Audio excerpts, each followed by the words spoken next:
இந்த 2026ஆம் ஆண்டில் திருமண வாழ்க்கையில் பிரச்சனைகளே பண்ணாமல் விட்டு கொடுத்து போக வேண்டிய ராசிகள்னா நீங்கள் யாரை சொல்லுவீங்க? அந்த பிரச்சனை இல்லாமல் வாழ்கிறதுக்கு முக்கியமாக கவனிக்க வேண்டிய ராசிகள்னால் நான் 3 ராசிகள்லாம். ஒன்று வந்து கன்னி ராசி.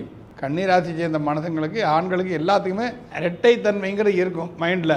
ஏன்னா வெளியே வருவாங்க, ப்ரப்போஸ் பண்ணுறதுக்கெல்லாம் வெளியே வருவாங்க. இது வந்து தேவையில்லாத ஒரு குடும்ப பிரச்சனையை வந்து உருவாக்கி விட்டுரும்.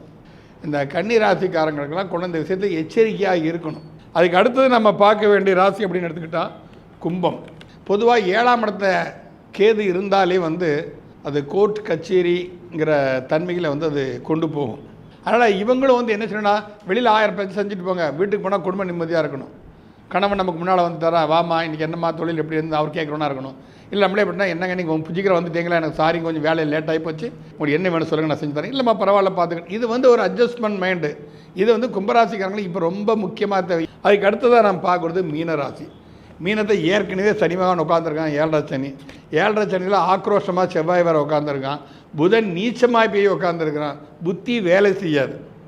யாராவது ஒரு அன்பாக பேசினா, ஆஹா இவங்க நம்ம லவ் பண்ணுறாங்க போல இருக்குது, நம்மளே இவ்வளோ பாசமாக இருக்காங்க, நம்ம குடும்பத்தை பற்றி எல்லாம் நல்லா பேசுகிறாங்க அப்படின்னு சொல்லிட்டு இளிச்சவாயத்தனமாக ஏமாந்துடக்கூடாது.